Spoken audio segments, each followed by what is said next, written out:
Jeg tror på, at de fleste af os drømmer om mere succes og samtidig et mere indholdsrigt og meningsfyldt liv. Faktisk var jeg selv en af dem, indtil jeg for nogle år siden besluttede mig for at ændre det.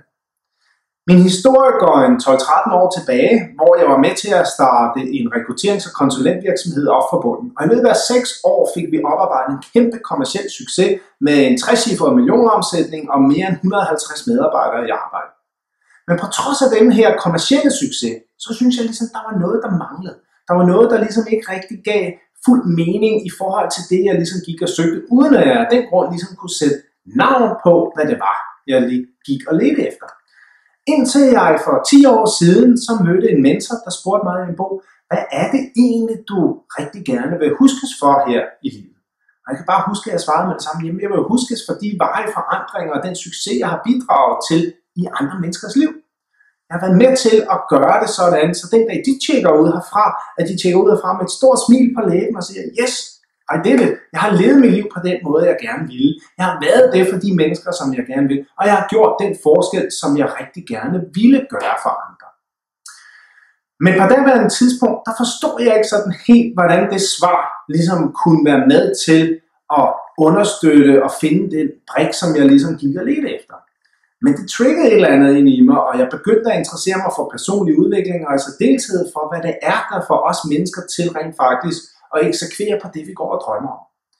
Men i løbet af nogle år, så begyndte lyset eller togen sådan langsomt at lette, og det lykkedes mig faktisk at finde svaret på, hvad det var, jeg gik og ledte efter.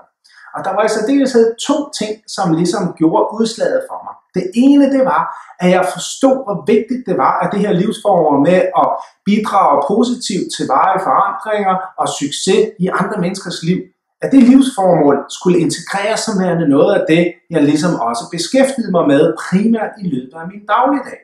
Det betød så for mig, at jeg var nødt til at gøre op med det arbejde, jeg ligesom havde, og lave min egen udviklingsvirksomhed, som det så er det, jeg laver i dag.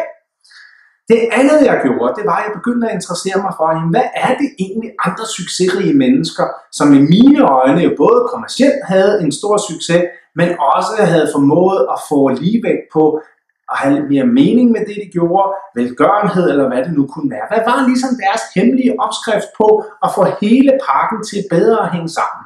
Og det, jeg fandt ud af, var faktisk noget ganske interessant, synes jeg. Der var 5 ting, som karakteriserede alle dem, jeg ligesom kiggede på. Og det første, det var, at de havde en mere øget bevidsthed omkring, hvad det var, de ligesom gerne ville opnå i livet. Altså, hvilke målsætninger de havde. Og de arbejdede meget målbevidst også, eller målrettet med at få visualiseret de her mål. Det næste, det handlede om deres færdigheder inden for det område, de nu engang beskæftigede sig med. En vigtig forudsætning for ligesom at kunne leve det her meningsfyldte liv, var jo også, at de jo var ekstremt gode til lige præcis deres fag, hvad end det så måtte være. Så de var masters inden for det, der var deres kompetencefelt. Det tredje, og måske også noget meget interessant, måske ikke så overraskende, men alligevel, synes jeg, det var, man kan sige, det var en form for noget feedback-magneter, hvilket betyder, at de fleste af dem havde masser af coaches og mentorer på alle mulige mærkelige områder af deres liv.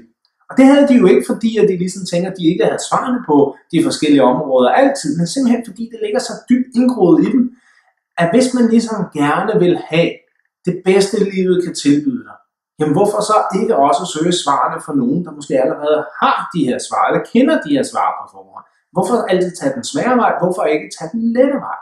Og det synes jeg faktisk er rigtig god mening. Det fjerde, som for mig personligt også var det vanskeligste punkt ligesom at komme igennem, det var commitment, eller skal jeg måske snarere sige connectedhed til commitment. Altså, hvordan kunne jeg hele tiden have mit fokus på, at den mission og det liv, jeg gerne ville have, at jeg nu blev ved med at gøre de ting, der skulle til, så jeg kommer i havn med det. Det nytter jo ikke noget at gå og have overspringshandlinger til højre og venstre, fordi så kommer du aldrig nogensinde i havn. Og at forstå, hvad det er, der ligesom skal holde dig fast i det, det tog mig noget tid, men det lykkedes mig rent faktisk at finde svaret på det.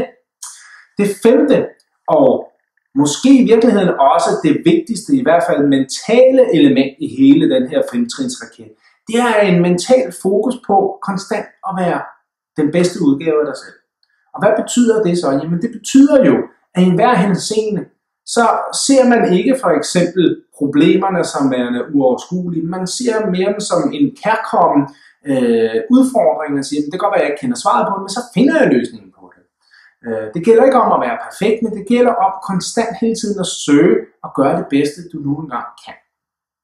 Så de her 5 ting var først og fremmest jo selvfølgelig om bevidsthed omkring de målsætninger, man har, og få trænet de færdigheder, der er nødvendige, for omgivet sig med de coaches og rådgivere, som er nødvendige, for connectet dig til det commitment, der skulle sørge for, at du holder snuden lige i sporet, og den 5. del, det var jo at få det her mentale fokus på konstant hele tiden at være den bedste udgave